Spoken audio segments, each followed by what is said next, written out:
क्योंकि जो काम परमेश्वर के वो अपने समय पर पूरा करता है दोस्तों। इस बात को याद रखना, क्योंकि जो काम है जिसे परमेश्वर ने हमें दिया, हम सिर्फ एक पात्र, एक जरिया दोस्तों, लेकिन सब कुछ करने वाला आसमानी पिता परमेश्वर है। चमत्कार करने वाला आसमानी पिता परमेश्वर है। बीमारी को चंगा करने वाला आसमानी पिता परमेश्वर है। दुष्ट आत्माओं को निकालने वाला आसमानी पिता परमेश्वर है। और विरोधों से लड़ने वाला भी आसमानी पिता परमेश्वर है। इसीलिए हमें प्रार्थना करना है, उसके बाट को जो है वो सही समय पर शांतिपूर्वक अपने काम को करता है। अक्सर लोग कहता है कि ऊपर वाले का जब लाठी पड़ता आवाज़ ही नहीं आता, लेकिन बहुत बड़े भूचाल लाता है। तो हमें उसका बाट को जो है उसका इंतजार करना है, क्योंकि जब वो अपना काम करेगा, याद रखना कोई उस काम को करने से नहीं रोक सकता दोस्तों। हमें सिर्फ प्रभु परमेश्वर पर विश्वास रखना है।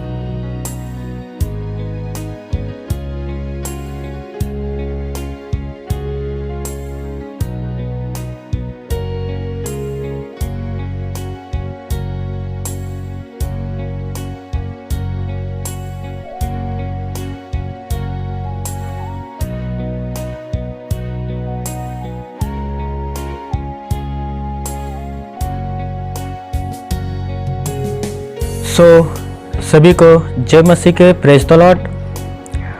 स्वागत है दोस्तों आज के उपवास और प्रार्थना सभा में, fasting and worship, God is worship, परमेश्वर की आराधना में। तो आइए दोस्तों हम सभी मिलकर पिता परमेश्वर की सजदा, इबादत और उसकी महिमा को करते हैं। और मैं विश्वास दिलाता हूँ दोस्तों, इस आराधना के गीत के द्वारा परमेश्वर आप सभी से बातें करेगा। जैसे कि यीशु नसरी ने कहा, परमेश्वर अपने लिए एक ऐसे भक्त को ढूंढता है जो हृदय की सच्चाई और आत्मा से उसकी आराधना करे।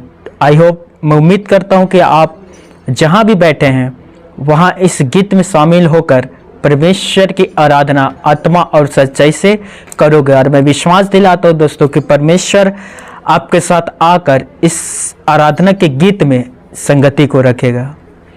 हे हमारे आसमानी परमपिता परमेश्वर, आज के उपवास प्रार्थना सभा पर तो हमें आशीष देना पिता परमेश्वर। हमारे गीत में हमारे साथ रहना, हमारे वचन अर्थात जो आपका वचन है जिसे आपने मुझे दिया है पिता परमेश्वर, उस वचन पर भी हमें आशीष देना पिता परमेश्वर। आपकी महिमा, स्तुति और प्रशंसा को हम कर सके पिता परमेश्वर, ऐसे तो हमें आशीष देना पिता। धन्यवाद प्रार्थना को सुनने के लिए पिता परमेश्वर। शुक्रिया प्रभु। हालेलुया,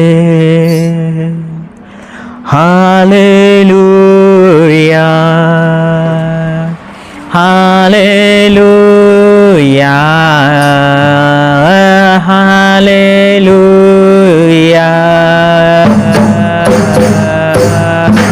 ओ तेरे स्तुति आराधना करता हूँ मैं तुझसे ये प्रार्थना, महिमा से तेरे तो इस जगह को बस, जो भी तू चाहे तू यहाँ पे कर।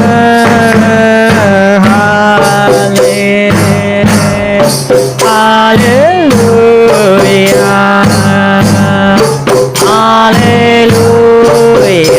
hallelujah, hallelujah,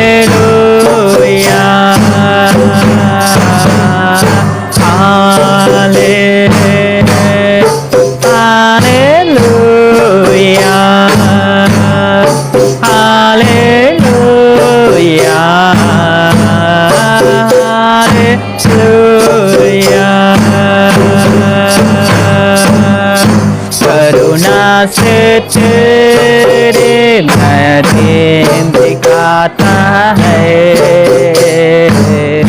डाल बनकर मेरे मुझे बचाता है।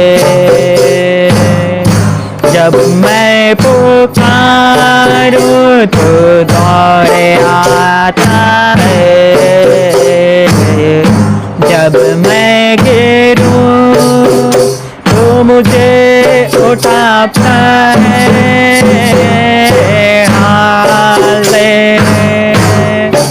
हालेलुया,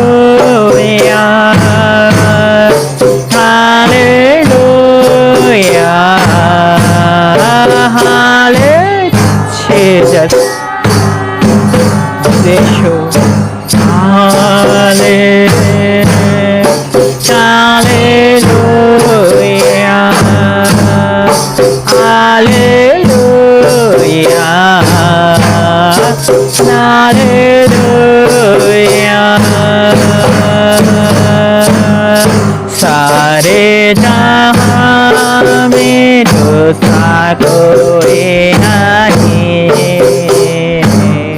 तुझको छोड़ कोई प्रभु है नहीं। घुटने में तेरे को बस तेरे सामने, तू ही मेरा प्रभु, तू ही मेरा गीता।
वो पवित्र पिता परमेश्वर, वो सारे सृष्टि के मालिक पिता परमेश्वर, वो हमें बनाने वाले सृजनहार पिता परमेश्वर, भूमि के मिट्टी से सुंदर आकार में स्वरूप और समानता को देने वाले पिता परमेश्वर, हमारे सृजनहार प्रभु यीशु मसीह के नाम से हम तेरे निकट उपस्थित हुए हैं पिता। यीशु के नाम से हम तेरे पास आए हैं पिता, और यीशु के नाम से हम तुझसे आशीष प्राप्त करना चाहते हैं पिता परमेश्वर। वो पिता परमेश्वर आपने प्रभु यीशु को इस पृथ्वी पर भेजा, जिसने हमें सच्चाई और जीवन के रास्ता को दिखाया है। वो पिता परमेश्वर, जब तक हम पृथ्वी पर बना रहे तब तक हम तेरे पुत्र प्रभु यीशु के वाचा पर बना रहे, ऐसे तो हमें सामर्थ्य दे पिता परमेश्वर। वो पिता परमेश्वर, वो शनाव के यहोवा, वो यहोवा राफा चंगा करने वाले पिता, वो यहोवा शलोम शांति को देने वाले पिता परमेश्वर, वो यहोवा हिरे उपाय करने वाले मेरे पिता परमेश्वर। यीशु क्रिस्ट के नाम से तो हमें आशीषित कर मेरे पिता, यीशु के नाम से। सेनाओं का यहोवा हमारे संग, याकूब का परमेश्वर हमारा ऊंचा गढ़। सेनाओं का यहोवा हमारे संग संग है, याकूब का परमेश्वर हमारा ऊंचा गढ़। जिसने आकाश बनाया, जिसने पृथ्वी बनाई, जिसने आकाश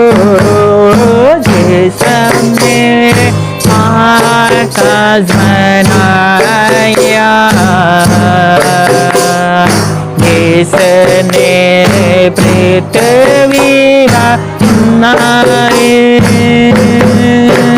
तो सर्वशक्तिमान प्रभु है।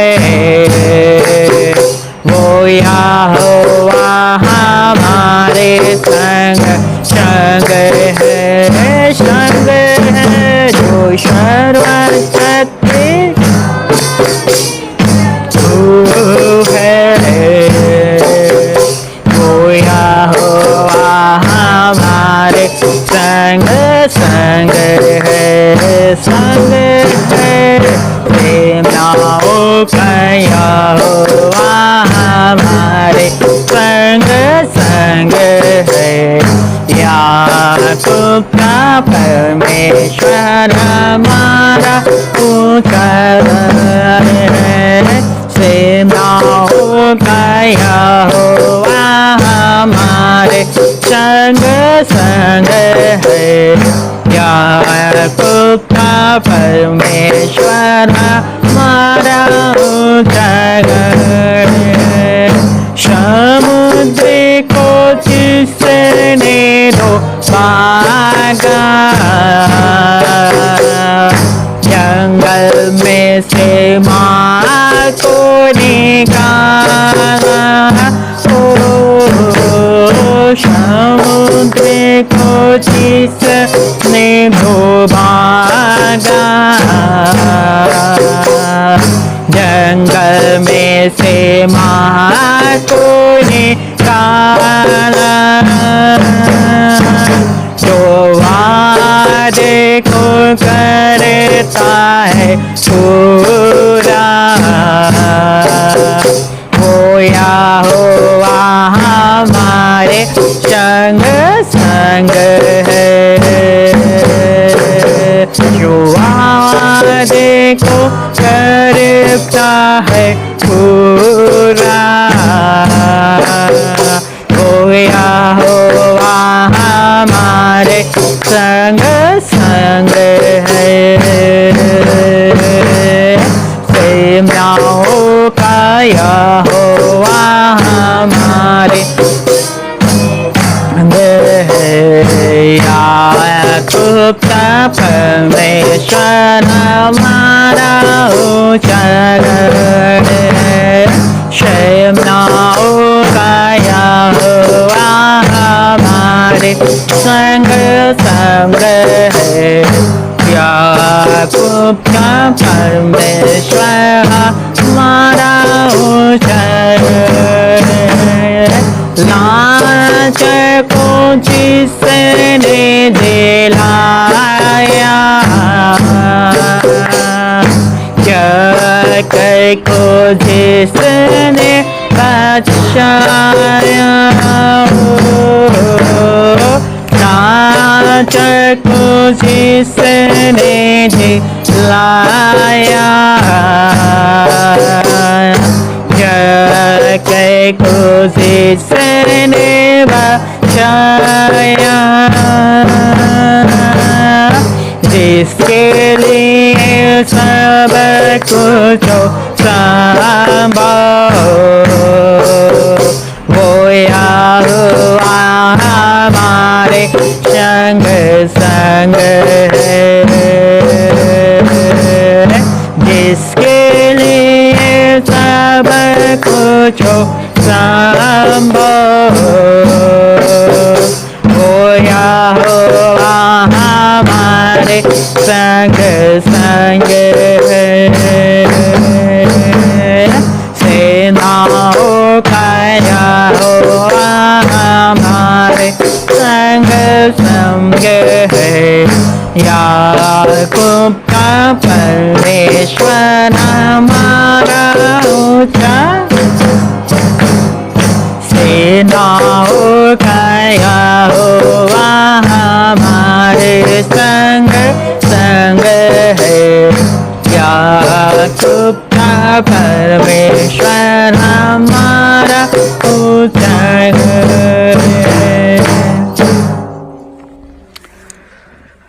धन्यवाद मेरे आसमानी पिता परमेश्वर, आराधना में हमें आशीष देने के लिए। पिता परमेश्वर, सच में आप हमारे संग संग हैं। सच में आप अपने वादा को पूरा करने में विश्वास योग्य है। जहाँ आपने कहा था मैं तुम्हें कभी भी नहीं छोड़ूंगा और ना मैं कभी तुम्हें त्यागूंगा, वो जगत के अंत तक आप हमारे साथ हैं, वरन आप हमें लेने के लिए भी आने वाले हैं। पिता परमेश्वर, वो प्रभु यीशु, हम तेरे धन्यवाद करते कि स्वर्ग में आप हमारे लिए एक सुंदर महल को बना रहे हैं, जो किसी मनुष्यों के द्वारा नहीं लेकिन आपकी वो रचना किए हुए महल रहेगा। हम आपका धन्यवाद देते पिता परमेश्वर। इन तमाम कलेश, सता और परेशानी में आप हमारे साथ हैं। आपने हमें वो शांति को दिया, वो धीरज सब्र रखने का, सहनशीलता वाले आत्मा को आपने दिया। हर बातों के लिए पिता परमेश्वर हम आपका दिल से धन्यवाद करते हैं पिता। और इसी तरह से हमारे साथ रहना पिता परमेश्वर। और विशेष प्रार्थना है मेरे पिता परमेश्वर, ये भवन जो बंद है, स्टे लगा है पिता परमेश्वर, यीशु नर्सरी के नाम से इसे तो दूर करना पिता परमेश्वर। स्टे को हटाना पिता परमेश्वर। शासन प्रशासन से बातें कर पिता परमेश्वर।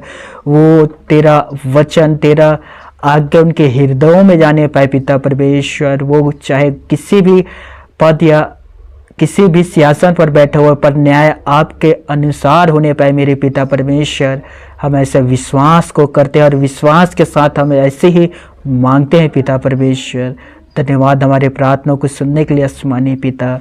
सारा आदर महिमा आपको देते हुए मेरे पिता परमेश्वर, धन्यवाद के साथ इस प्रार्थना को प्रभु यीशु नर्सरी के नाम से मांगता हूँ, आमीन।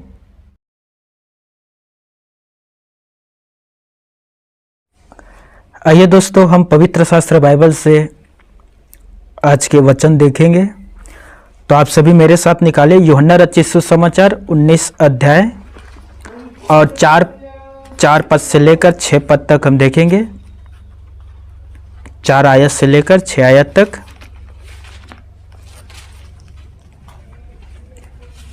यूहन्ना के पत्री, यूहन्ना रचित सुसमाचार 19 अध्याय 4 पद से लेकर 6 पद तक हम पढ़ेंगे दोस्तों।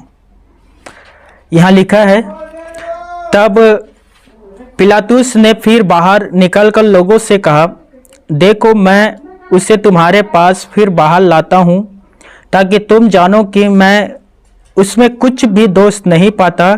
तब यीशु कांटों का मुकुट और बेजाने वस्त्र पहने हुए बाहर निकला, और पिलातुस ने उससे कहा, देखो यह पुरुष। 6वां, जब प्रधान याजकों और प्यादों ने उसे देखा तो चिल्लाकर कहा, उसे क्रूस पर चढ़ाओ, क्रूस पर। पिलातुस ने उससे कहा, तुम ही उसे ले जाकर क्रूस पर चढ़ाओ, क्योंकि मैं उसमें कोई दोष नहीं पाता। पिता परमेश्वर अपने पढ़े गए वचन पर हम सभी को आशीष दे। हालेलुया।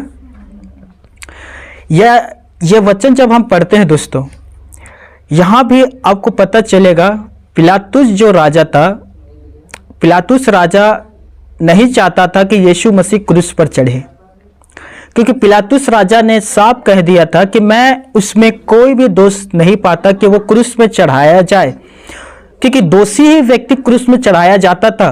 जैसे आपने पवित्र शास्त्र पढ़ा है और आपको पता है कि यीशु के साथ 2 और लोग क्रूस में चढ़ाए गए थे, एक दाहिने ओर और एक बाएं ओर। और जो दाएं और बाएं 2 व्यक्ति क्रूस में चढ़ाया गया था, वो दोनों डाकू थे, और वे लोग नगरों पर आकर हुल्लड़ करते थे और चोरी के काम किया करते थे। डाकू लूट मार के काम किया करते थे दोस्तों, और दोनों हत्यारा था। लेकिन यीशु में कोई भी दोष नहीं था, वो दोषी नहीं था वो। इसीलिए पिलातुस ने कहा कि मैं इसे छोड़ना चाहता हूं। मैंने जांच पड़ताल पूछताछ करके देख लिया है, यीशु जो नर्सरी कहलाता है उसमें किसी भी प्रकार के दोष नहीं है। लेकिन लोगों ने उसके ऊपर प्रेशर डाला, उसे दबाया, और पिलातुस राजा को इतना ज्यादा बेबस कर दिया दोस्तों कि पिलातुस राजा जो था अपने निर्णय पर अमल नहीं कर पाया, वरन लोगों के बातों पर आकर कहा, ठीक है, तुम्हारे कहने के अनुसार मैं उसे क्रूस में चढ़वा देता हूं। मैं क्या कर रहा हूं दोस्तों, मैंने उन विश्वासी भाई बहन से बात किया जो सताओं से गुजरे हैं, और मैं जब उनसे बात किया, एक घटना बताता हूं। मैं एमपी गया था प्रचार करने के लिए। मैंने उस पास्टर से पूछा कि भैया, मैंने सुना कि आप बहुत सारे सताओं से गुजर कर यहाँ तक पहुँचे। उसने मुझसे कहा, भैया मुझे इतना अधिक यातनाएं दिए गए, गांव के लोगों के द्वारा, मुखियाओं के द्वारा मुझे मारा गया, मेरे एक हाथ को तोड़ दिया गया था, और मैं जिस बाइक में जाता था उस बाइक को तोड़ दिया गया था, और मुझे बहुत अधिक दंड दिए गए थे, यहाँ तक कि जेल भी डलवा दिए गए थे। मैंने कहा, उन तकलीफों में जब आपके हाथों को तोड़ा गया उस समय आपका हालत कैसा था? उसने कहा, उस समय मेरा एक ही उम्मीद और सहारा था, वो है यीशु नर्सरी। मैं इस दर्द में यीशु को स्मरण कर रहा था। जब मुझे मार रहा था, मेरे ऊपर लात घूसा बरसा रहा था, उस समय मैं सिर्फ यीशु मसीह को स्मरण कर रहा था और मैं यीशु को देखना चाहता था। जैसे स्तिफनुस ने यीशु मसीह का दर्शन पाया, वैसी प्रकार से मैं यीशु को देखना चाहता था। सोचे लोग कितने ज्यादा लोगों को बेबस करते हैं दोस्तों। पिलातुस राजा, माफ करना, पिलातुस जो तो अधिकारी था, मंत्री था, वो छोड़ना चाहता था, लेकिन लोगों ने उसे दबा दिया दोस्तों। और उन लोगों के फैसले पर उन्हें आज्ञा देना पड़ा। अनगिनत संख्या और अल्पसंख्या, अक्सर यही होता है दोस्तों। अनगिनत जो संख्या होता है, बहुतायत से जो संख्या होता है, वो अल्पसंख्या के लोगों को दबाने की कोशिश करते हैं। उदाहरण के तौर पर जैसे अक्सर विरोधी लोग कहते हैं, ये हमारा क्या कर सकता है, ये ठहरा एक व्यक्ति या ये ठहरा 2 व्यक्ति या इनके पास 10 लोग हैं, हम लोग तो अनगिनत है, हमारे पास इतने सारे व्यक्ति हैं, हम इसे तो यही चींटी के जैसे कुचल देंगे, हम इसे कुचल के यूं ही निकल जाएंगे, ये हमारा क्या कर सकता है, ये हमारा क्या बिगाड़ सकता है। पर उन्हें ये नहीं पता है दोस्तों कि हमारे जो साथ है वो पिता परमेश्वर है, हमारे जो साथ है वो सेनाओं का यहोवा है। हालेलुया। हमारे साथ जो खड़ा है उसके पास अनगिनत संख्या है, अनगिनत स्वर्गदूत है दोस्तों, बहुत सारे, जिनका कोई गिनती नहीं है, प्रकाशित वाक्य में लिखा है। सोचिए हमारे जो साथ खड़ा है वो सेनाओं का यहोवा है और सेनाओं के यहोवा के पास अनगिनत स्वर्गदूतें हैं। यह बात उन्हें पता नहीं है, लेकिन यह बात हर एक विश्वासी को पता है। लोगों के दबाव में आकर पिलातुस राजा ने यीशु नर्सरी को क्रूस में चढ़ा दिया। यीशु क्रूस में चढ़ा। यहूदी लोगों ने सोचा कि यीशु का जो नाम था, यीशु का जो पहचान था और यीशु का जो अस्तित्व था, खत्म हो गया। लेकिन वे लोग का जो सोच था वो गलत साबित हुआ। यीशु के अस्तित्व खत्म नहीं हुआ, बल्कि वहां से आरंभ हो गया दोस्तों। और सोचिए आज यीशु मसीह के ऊपर विश्वास करने वालों की संख्या सबसे ज्यादा है। यदि हम पूरे देश की बात करें तो, यदि पूरे देश में मनुष्यों की गिनती गिने तो सबसे ज्यादा मानने वाला यीशु मसीह का अनुयायी आपको मिलेगा, सबसे ज्यादा पूरे देश की बात करें तो। इसीलिए मेरे प्यारे भाइयों और मेरी प्यारी बहनों, हमें क्या करना चाहिए दोस्तों, जब लोग हमारे ऊपर गलत इल्जाम लगाते हैं, हमें गलत साबित करने की कोशिश करते हैं, जिसके कारण हमारे परिवार वाले हताश हो जाते हैं, हमारे परिवार वालों को बेबस किया जाता है। मुझे याद है एक बार की घटना है, 2017 की घटना है, जब लोग हमें सता रहे थे तो गांव में पंचायत रखा गया। पंचायत में बाबूजी को बुलाया गया और उनसे कहा गया कि आपके बेटा को कहो कि प्रचार बंद करे, वरना हम उसके साथ ये करेंगे, आपको समाज से अलग कर देंगे, बहिष्कृत कर देंगे, आपको यहाँ कोई रिश्तेदार नहीं आएगा, ये होगा वो होगा, ऐसा होगा वैसा होगा। मतलब उसे दबाया जा रहा था दोस्तों।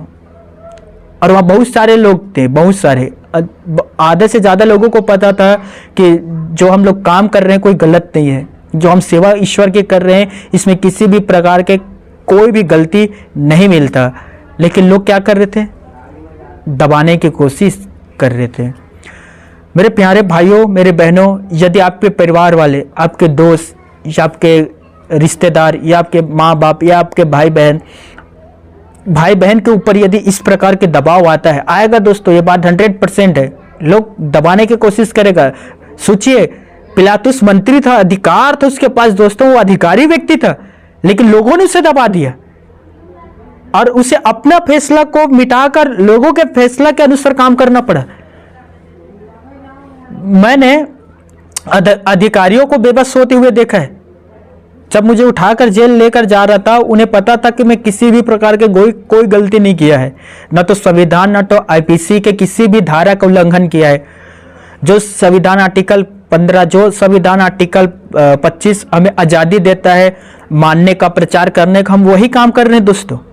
लेकिन अनगिनत जो संख्या के लोग हैं वो अल्पसंख्या को हमेशा दबाने की कोशिश करते हैं, और वही काम पिलातुस के समय हुआ था। दबाव में आकर गलत निर्णय को सही साबित करवाना। पर आप सभी को एक बात पता होना चाहिए, दूसरा जब विश्व युद्ध हुआ दोस्तों, और उसका जो हेड था वो हिटलर था, जर्मनी हिटलर। वो लोगों को ना इतना बैकस्लाइड करता था, लोगों को इतना ज़्यादा गुमराह करता था कि लोग उनकी बातों पर ना विश्वास करना शुरू कर दिया। और हिटलर का एक सबसे बड़ा मंत्र था, सबसे बड़ा मंत्र, कि आप झूठ को इतने सफाई से कहो कि लोगों को सच लगे। और वो कहता था कि एक झूठ को आप 100 बार लोगों के सामने प्रस्तुत करो, फिर लोगों को वो सच लगने लग जाता है। और उसी के कारण दूसरी विश्व युद्ध हुआ था दोस्तों, जिसमें लाखों यहूदी लोग मारे गए थे। मेरे प्यारे भाइयों, मेरे बहनों, मुझे मेरे दोस्त, परिवार वाले, गांव वाले कहते हैं, हम जानते हैं भैया आप सही हैं, आप में कोई गलती नहीं है, लेकिन हम आपके सपोर्ट नहीं कर सकते, आपके साथ हम खड़ा नहीं हो सकते। मैंने पूछा ऐसा क्यों? जब आपको पता है कि हम लोग कोई गलत नहीं कर रहे हैं तो हमारे सपोर्ट करिए, हमारे साथ खड़ा होइए। नहीं भैया, यदि हम आपके साथ खड़ा होते हैं तो हमारे साथ भी अन्याय होने लग जाएगा। यदि हम आपके साथ खड़े होते हैं तो विरोधी लोग हमें नहीं छोड़ेगा। इसीलिए भैया हम चाहकर भी कुछ नहीं कर सकते, हमारा हाथ बंधा हुआ है, ऐसा हम बंधे हुए व्यक्ति हैं, हम कुछ नहीं कर सकते। मेरे प्यारे भाइयों और मेरे बहनों, बाइबल में एक घटना आपको और मिलेगा। वो घटना है हेरोदेस राजा। हेरोदेस राजा यूहन्ना बपतिस्मा दाता को मारना नहीं चाहता था, इसीलिए यूहन्ना को जेल में बंद करवा कर रखा था दोस्तों। और यूहन्ना जेल के अंदर बंद था। एक दिन राजा हेरोदेस का जन्मदिन आया। उस दिन राजा हेरोदेस के बेटी नृत्य करके उसे दिखाया। राजा हेरोदेस खुश हुआ। मंत्री, प्रजा सबके सामने कहा कि जो कुछ तू मांगेगी मैं तुझे दे दूंगा, चाहे तो आधा राज्य भी तुझे दे दूंगा। उसके बेटी ने अपने माँ के पास जाकर कहा कि मेरे पिता मुझे ये कह रहा है, मैं उससे क्या मांगूं? उसकी पत्नी ने कहा, हेरोदेस की पत्नी थे दोस्तों, उसने कहा जाकर कहना अपने पिता से यूहन्ना बपतिस्मा देने वाले का सिर मुझे थाली में चाहिए। और उसके बेटी ने जाकर वही कहा दोस्तों। हेरोदेस नहीं चाहता था उसे मारना, लेकिन क्या करे, वो सबके सामने कह दिया गया था, इसीलिए उसने यूहन्ना बपतिस्मा दाता का सिर धड़ से अलग करवा दिया उकसाने पर। पिलातुस, हेरोदेस, अक्कीस राजा, बाइबल में आपको और बहुत सारे लोग मिल जाएंगे। इन लोग जानते थे कि दाऊद में कोई बुराई नहीं है, यह बात उन्हें भी पता था, फिर भी उसे अपने समाज से बाहर निकाला गया दोस्तों। पिलातुस जानता था कि यीशु मसीह में कोई भी दोष नहीं मिला है मुझे, वो उसे छोड़ना चाहता था, लेकिन लोगों के दबाव में आने की वजह से यीशु को क्रूस में चढ़ाया गया। राजा हेरोदेस ये यूहन्ना बपतिस्मा दाता को मारना नहीं चाहता था, लेकिन अपने कहने के अनुसार और उसकी पत्नी के उकसाने के अनुसार, उसके बेटी के मांगने के वजह से यूहन्ना बपतिस्मा दाता को मारा गया। जब हम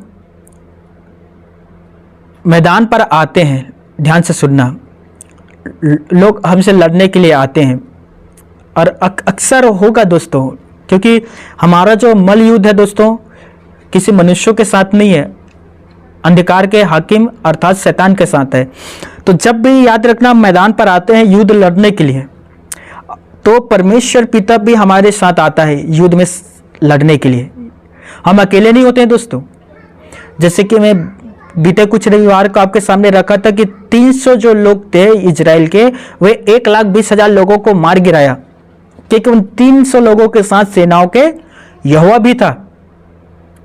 तो जब भी हम मैदान में आते हैं युद्ध लड़ने के लिए, सामने वाले को लगता है कि अरे यार ये तो कम लोग हैं, हम तो इन्हें यूं ही दूर कर देंगे, इन्हें यूं ही हरा देंगे, पर उन्हें यह नहीं पता कि हमारे साथ सेनाओं के यहोवा खड़ा हुआ है और उसके हजारों करोड़ों स्वर्गदूत भी साथ खड़े हुए हैं। जैसे कि परमेश्वर ने यहोशू में कहा है, यहोशू 1:9, कोई पढ़ना, यहोशू के पुस्तक 1 अध्याय 9वें पद। हाँ पढ़ना।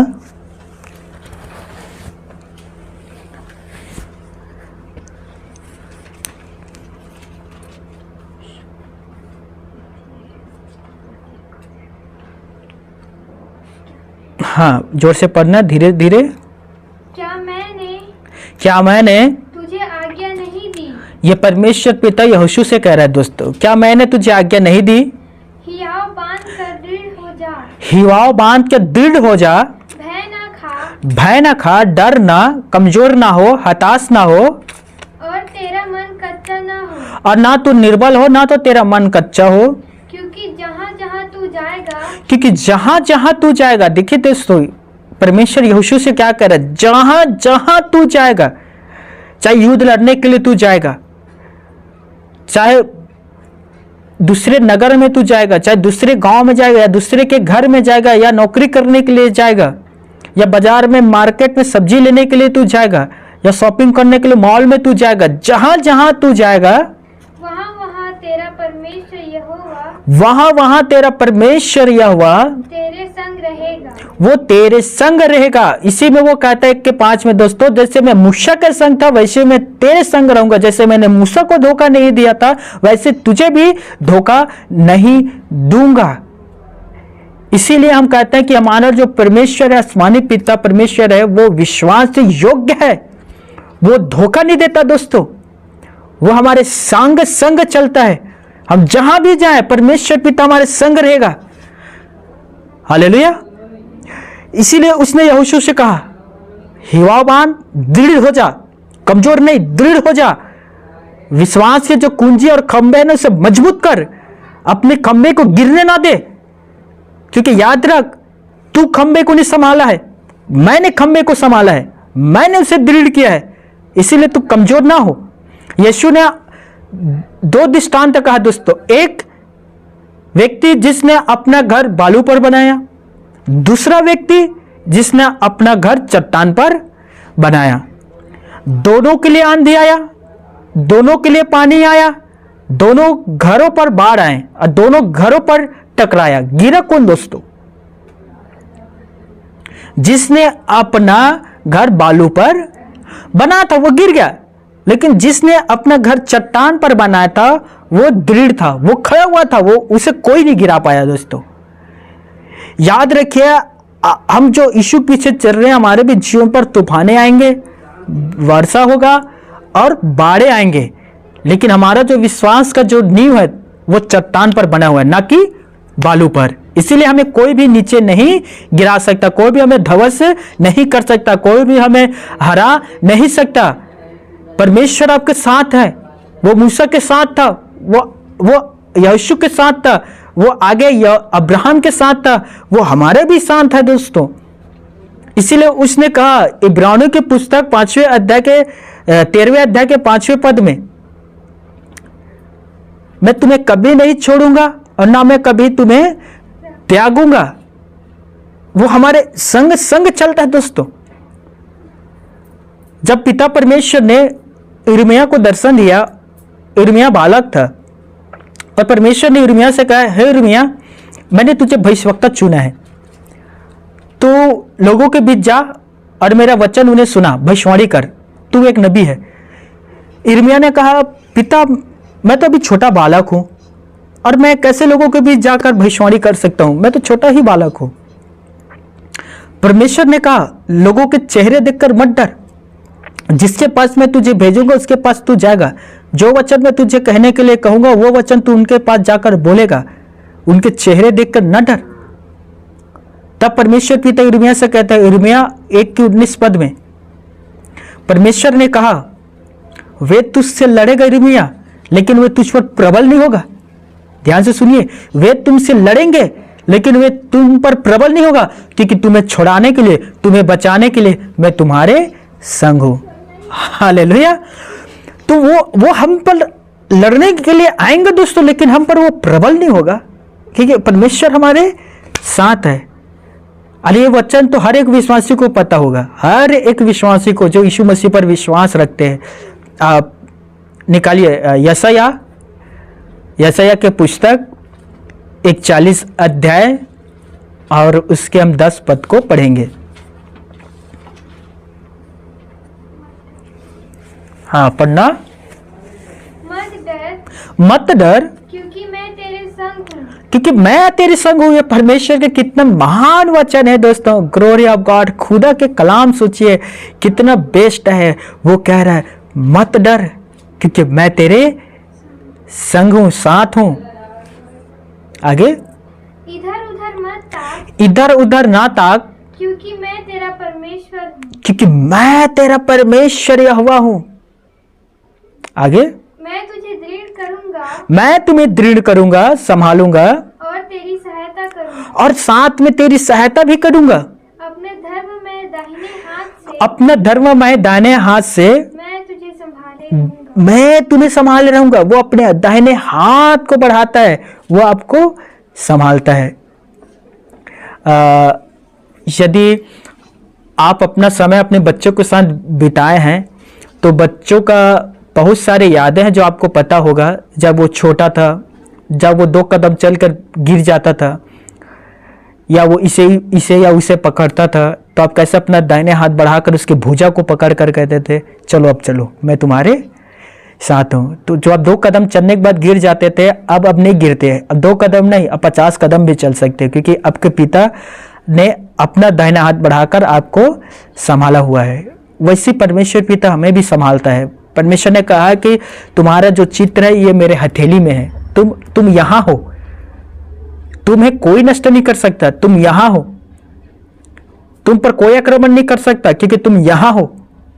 जो तुम्हें छूने की कोशिश करता है वो तुम्हें नहीं मुझे छूता है। जो तुम्हें परेशान करने की कोशिश करता है वो तुम्हें नहीं मुझे परेशान करता है। जो तुम्हें गाली देते हैं वो तुम्हें नहीं मुझे गाली देते हैं। जो तुम्हें परेशान करके तुम पर अत्याचार करते हैं वो तुम पर नहीं मुझ पर करते हैं। जो तुम्हें छूता है वो मेरे आंख के पुतली को छूता है। इसीलिए मेरे प्यारे भाइयों और मेरे बहनों, आपको डरने की जरूरत नहीं है। खुदा आपके साथ है, वो हमेशा आपको छुड़ाएगा। दोस्तों मुझे याद है जब मैं 2016 में प्रचार आरंभ किया था दोस्तों, बहुत सारे घटना है जो मेरे साथ हुआ। उस समय भी विरोध हुआ दोस्तों, उस समय भी बहुत सारे लोग आए विरोध करने के लिए। बहुत सारे विरोध करने में से आज बहुत सारे लोग जिंदा नहीं है क्योंकि जो काम परमेश्वर के वो अपने समय पर पूरा करता है। दोस्तों इस बात को याद रखना, क्योंकि जो काम है जिसे परमेश्वर ने हमें दिया, हम सिर्फ एक पात्र, एक जरिया है दोस्तों, लेकिन सब कुछ करने वाला आसमानी पिता परमेश्वर है। चमत्कार करने वाला आसमानी पिता परमेश्वर है। बीमारी को चंगा करने वाला आसमानी पिता परमेश्वर है। दुष्ट आत्माओं को निकालने वाला आसमानी पिता परमेश्वर है और विरोधों से लड़ने वाला भी आसमानी पिता परमेश्वर है। इसीलिए हमें प्रार्थना करना है, उसके बाट को जोड़ना है। वो सही समय पर शांतिपूर्वक अपने काम को करता है। अक्सर लोग कहते हैं कि ऊपर वाले का जब लाठी पड़ता आवाज ही नहीं आता, लेकिन बहुत बड़े भुजाल लाता है। तो हमें उसका बाट को जोड़ना है, उसका इंतजार करना है, क्योंकि जब वो अपना काम करेगा, याद रखना कोई उस काम को करने से नहीं रोक सकता। दोस्तों हमें सिर्फ प्रभु परमेश्वर पर विश्वास रखना है। मैं सच्ची बात बता रहा हूं दोस्तों, 2017 में इसी तरह से फिर माहौल हुआ। झूठा दोष लगाया गया, जेल के अंदर डलवा दिया गया। मैं जेल से बाहर आया, मैं देख पा रहा था कि एक व्यक्ति को मेरे पास आने नहीं देता था। पुलिस तैनात रहा करते थे, उन्हें आधे बीच से भगा दिया करते थे। लोग तैनात रहते थे, डंडे और लाठी से जमीन पर पटक पटक कर लाठी को गंदे गंदे गालियां देकर उन्हें भगा दिया करते थे। लेकिन आगे क्या हुआ दोस्तों, हम लोग प्रार्थना करते रहे। मिनिमम कुछ महीने के बाद हमने प्रार्थना सभा फिर से शुरुआत किया। और देखिए परमेश्वर के अनुग्रह से कितने सारे लोग हैं जिनके आत्मा बच पाया। दोस्तों 2022 आज भी लोग उसी तरह के काम कर रहे हैं। लेकिन मैं आप सबसे सच कहता हूं दोस्तों, परमेश्वर शांत नहीं है। परमेश्वर पिता अपने स्वर्ग के सिंहासन पर शांत नहीं बैठा हुआ है, वो काम कर रहा है। दोस्तों हमारा परमेश्वर काम करने वाला है। उसने 6 दिन में पूरे सृष्टि को बना दिया था दोस्तों। वो शांत रहने वाला नहीं है, लेकिन हाँ वो शांतिपूर्वक काम करता है दोस्तों। हालेलुया। इसीलिए मेरे प्यारे भाइयों, मेरे प्यारे बहनों, आज परमेश्वर पिता हमारे बीच अद्भुत चिन्ह चमत्कार को करने जा रहा है। विश्वास करिए दोस्तों, लोगों के दबाव में आकर बेबस मत हो जाना। मैंने एक भाई के विषय में पढ़ा, इतना उसे दबाया गया दोस्तों। विश्वासी भाई था, जवान है, बपतिस्मा लिया हुआ एक व्यक्ति, प्रभु के देव से जुड़ा हुआ एक व्यक्ति। गांव वालों ने उसे दबाया, उसे बेबस कर रहा था। उसके माँ बाप उसे बेबस कर रहा था, उसके भैया भाभी उसे बेबस कर रहा था। और अंत में वो चारों तरफ से लोग उसे बेबस किया, चारों तरफ से, तू छोड़ यीशु को, तू छोड़, तेरे वजह से ये हो रहा है, तेरे वजह से वो हो रहा है, तेरे वजह से हम बैठ नहीं पा रहे, तेरे वजह से हम लोग समाज में उठ नहीं पा रहे, तेरे वजह से हम उसके घर नहीं जा पाते, उसके घर नहीं जा पाते, ये हो रहा है, वो हो रहा है, ऐसा हो रहा है, वैसा हो रहा है। अंत में वो विश्वासी भाई कहता बस करो, बस करो, बस मैं यीशु को छोड़ता हूँ। और वो यीशु को छोड़ दिया दोस्तों, वो यीशु के पीछे नहीं चल रहा है आज, क्योंकि लोगों ने इसे इतना इतना दबाया, इतना प्रेशर दिया उस बेचारे को कि अंत में उसे पीछे हटना पड़ा। मैं ये नहीं जानता दोस्तों कि आपके विश्वास सिर्फ विश्वास तक में सीमित है, या आप दृढ़ विश्वासी हैं, या आपका विश्वास चट्टान के समान है। आपका जो घर है, आपका जो नींव है, आप कहाँ बनाए हो, यह मुझे नहीं पता है, परमेश्वर को पता है। पर मैं आपसे कहना चाहता हूँ दोस्तों, कितनों भी लोग आपको बेबस करने की कोशिश करें, आपको दबाने की कोशिश करें, आप सिर्फ एक शब्द उनसे कहना, मेरा जीवन नहीं है, मेरा जो जीवन है वो यीशु का जीवन है। मैं यीशु को अपना शरीर, प्राण, आत्मा उसी दिन में दे दिया था जिस दिन मैंने उसे अपने उद्धारकर्ता के रूप में स्वीकार किया था। इसीलिए मैं मर गया हूँ, मेरे अंदर यीशु मसीह जीवित है। जो चाहे कर लो, मैं यीशु के पीछे चलूँगा। हालेलुया। मैं कल या परसों हमारे ग्रुप में एक वीडियो डाला, कुछ महिलाएं मिलकर कुछ विश्वासियों को गाली गलौज दे रहे थे, उन्हें मार रहे थे, उन्हें पटकुओं से, लुंगियों से बांध रहे थे। तो एक विरोधी बहन ने कहा यीशु मरा है, यीशु मरा है। तो विश्वासी ने कहा यीशु जिंदा है। सोचिए, वो उसका मैं विश्वास देख रहा था, चारों तरफ वो मुसीबत में घिरी हुई है, लोग उसके ऊपर प्रेशर डाल रहे, तुम लोग ऐसा करोगे, हम उस दल को बुलाएंगे, उस दल को बुलाएंगे, उस दल को बुलाएंगे। उसे पीट रहे थे, उसे धक्का दे रहे थे दोस्तों। और उन सभी के बीच वो कहता है कि यीशु जिंदा है, हमारा यीशु जिंदा है। वो होते ना, जब भेड़ों को जब उनको निकाले जाते हैं, उनके अंदर ऊपर में जो ऊन रहते हैं दोस्तों, तो जब वो कतरने के समय आता है ना, तो जो भेड़ होते हैं ना, वो शांत खड़े रहते हैं, क्योंकि उन्हें पता है कि हम कुछ भी करें, ये हमारा जो मालिक है, ये जो ऊन है हमारे शरीर में, इसे निकाल कर ही रहेगा, इसीलिए वो शांत खड़े रहते हैं। मैं उस जवान सिस्टर को देख रही थी, जब लोग उसे धकेल रहे थे, उससे बहस कर रहे थे, गाली गलौज दे रहे थे, उसे एक जगह खड़ा करके उसके हाथ पांव को बांध रहे थे, वो शांत खड़ी हुई थी, शांत खड़ी हुई। लेकिन जब बोलने के समय आया, जब उसने कहा कि यीशु मरा है, तब उसने कहा यीशु जिंदा है। हालेलुया। तो मेरे प्यारे भाइयों, मेरे बहनों, कितनों भी लोग प्रेशर डालने की कोशिश करें, कोई बात नहीं, डालने दीजिए, क्योंकि हमारा प्रभु यीशु जिंदा है। वो काम करेगा। जो आज विरोध कर रहा है, जो उसके हाथ पैर को बांध रहा है, देखता है कल वो खुद हाथ उठाकर प्रभु की स्तुति करेगी। हालेलुया। जो उन्हें धक्का दे रहे हैं, कह रहे भगो यहाँ से, भगो, हम ये बुलाएंगे, उसे बुलाएंगे, वो देखना एक दिन खुद यीशु मसीह को बुलाएगा, यीशु बुलाएगा, यीशु उससे गलती हुआ, प्लीज तू मेरे पास चले आ। हालेलुया। इसीलिए मेरे प्यारे भाइयों, मेरी बहनों, विश्वास में दृढ़ बन जाइए दोस्तों। प्लीज थोड़ा ना स्ट्रांग बनिए, कमजोर मत रहिए। अब थोड़ा ना हार्ड मतलब मेहनत करना शुरू करिए। खो जाइए प्रार्थना में, खो जाइए वचन पढ़ने में। वो प्रभु से आमने सामने बात करो, जैसे मूसा यहोवा से बात करता था। लोग जब आपको देख कर कहे हम इनके ऊपर इतना कुछ करते हैं, फिर भी इनके चेहरे से वो हंसी क्यों गायब नहीं हो रहा है? हम इन्हें इतना यातना दे रहे, इतना परेशान कर रहे, इतना सता रहे हैं, फिर भी इनके चेहरे से ग्लो क्यों नहीं जा रहा है? वो रोशनी क्यों नहीं जा रहा है? आप परेशान ना हो, वो लोग परेशान हो जाए हमें देखकर। समझ में आ रहा है? अरे मैं सच कहता हूँ, 100% में सच बात कहता हूँ, 100% से 1% और एक्स्ट्रा, 101 ले लीजिए। शैतान परेशान है, हम परेशान नहीं है, शैतान परेशान हो रहा है। इसीलिए वो बंद करने की कोशिश कर रहा है, इसीलिए उस सुसमाचार को रोकने की कोशिश कर रहा है। हम परेशान क्यों हो दोस्तों? जब शैतान परेशान हो रहा है। हमें क्या करना है दोस्तों? हमें और प्रभु की तरफ बढ़ना है। हमें क्या करना है? हमें और वेदी की निकट आना है। और हमें क्या करना है? हमें और प्रभु के वचन को फैलाना है। हालेलुया। ना सिर्फ इस गांव में, ऑल कंट्री, सारे देश में प्रभु के वचन फैलाएंगे।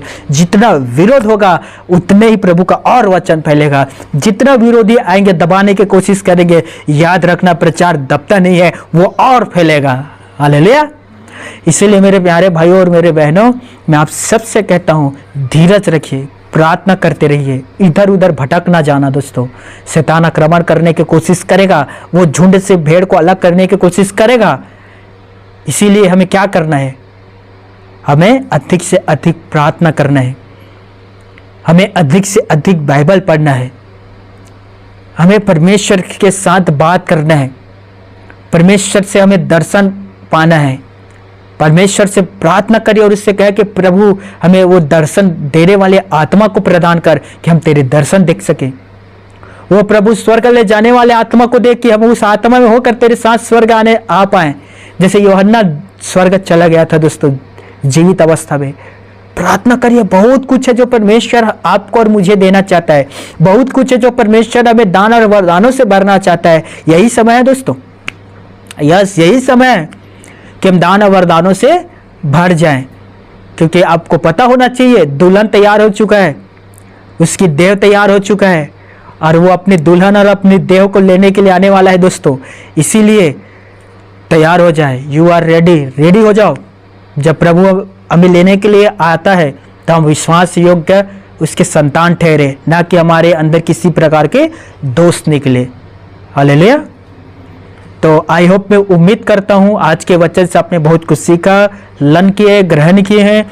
मैं एक बार और आखिरी में कहना चाहता हूँ, जो आज का मेरा मेन शीर्षक था, किसी के भी दबाव में मत आना। कितनों भी लोग आपको बेबस करने की कोशिश करता है, उसे करने दीजिए, क्योंकि हमारा जो परमेश्वर है वो सेनाओं का यहोवा है। हालेलुया। मैं आप सभी के लिए प्रार्थना करता हूँ। अपना आँख बंद कर लीजिए। हे मेरे आसमानी परम पिता, मेरे परमेश्वर, जीवित महान जिंदा जलाल पिता परमेश्वर, हमें पता है पिता परमेश्वर कि आप हमारे साथ हैं। आपने हमें उस अंधकार से बाहर निकाला है पिता परमेश्वर, और ना सिर्फ बाहर निकाला परंतु ज्योति में लाकर खड़ा किया है पिता परमेश्वर, और ना सिर्फ खड़ा किया है पिता परमेश्वर, वरन अपने पवित्र आत्मा से भी हमें तूने भरा है पिता परमेश्वर। हे मेरे आसमानी पिता परमेश्वर, आपको ज्ञात है, आपको पता है कि हमारे साथ जो जो घटना घट रहा है पिता परमेश्वर, पर हमें आपके ऊपर संपूर्ण विश्वास है। आप काम करने वाले परमेश्वर है, वो आप अद्भुत रीति से काम को करते हैं। आपने नहमयाह को मन को भारा और उसने टूटे हुए सरपनाह को बना दिया पिता। आपने पतरस, यूहन्ना, इन सब से बात किया और उसने आपके काम को इस पृथ्वी पर किया पिता परमेश्वर। जितने विश्वासी हैं, प्लीज उनसे तू बातें करना, उनसे कहना कि मैं तेरे साथ हूँ, डरना। ये माहौल, ये समय, ये दिन बीत जाएगा, लेकिन एक सुंदर दिन आने वाला है। एक दिन 1000 वर्ष के बराबर होता है, 1000 वर्ष एक दिन के बराबर होता है। वो दिन आने वाला है। युवावान, दृढ़ हो जा, मैं तेरे साथ हूं। जहां जाएगा, जो करेगा, मैं उसे आशीष दूंगा। मैं तेरे साथ हूं। धन्यवाद पिता परमेश्वर, अपने पवित्र कलाम को देने के लिए, अपने वाचा के द्वारा में संभालने के लिए, वाचा के द्वारा पालन पोषण करने के लिए, अपने वाचा के द्वारा हमें जिंदा रखने के लिए धन्यवाद पिता परमेश्वर। पिता, इन तमाम विश्वासी भाई बहन के लिए प्रार्थना करता हूँ, इन सभी के साथ रहना पिता परमेश्वर। वो केवल एकमात्र आप ही हमारे विश्वास के केंद्र बिंदु है। हम केवल आप पर भरोसा और उम्मीद को रखें पिता परमेश्वर। प्लीज अपने सारे संतानों की सुधि लेना, प्लीज अपने सारे संतानों को सुरक्षित रखना पिता परमेश्वर। वो आपके जो भेड़े हैं, वो दुष्ट आत्माओं से चुरा ना लेने पाए पिता परमेश्वर। प्लीज उनकी सहायता करना पिता। पिता परमेश्वर, इनमें से यदि कोई बीमार है प्लीज उन्हें तू चंगा कर, दुष्ट आत्मा से पीड़ित उन्हें छुटकारा दे पिता परमेश्वर, हताश है प्लीज उसे आनंद मिला पिता परमेश्वर। धन्यवाद हमारी प्रार्थना को सुनने के लिए आसमानी पिता परमेश्वर। पिता परमेश्वर तेरा प्रेम, यीशु नर्सरी तेरा अनुग्रह और तेरा यीशु नर्सरी तेरा अनुग्रह और पवित्र आत्मा तेरा सहभागिता तेरे दूसरे आगमन के होने तक हम सभी के साथ बना रहे, यीशु के नाम से मांगता हूँ, आमीन। God bless you all. प्रभु आप सभी को आशीष दे।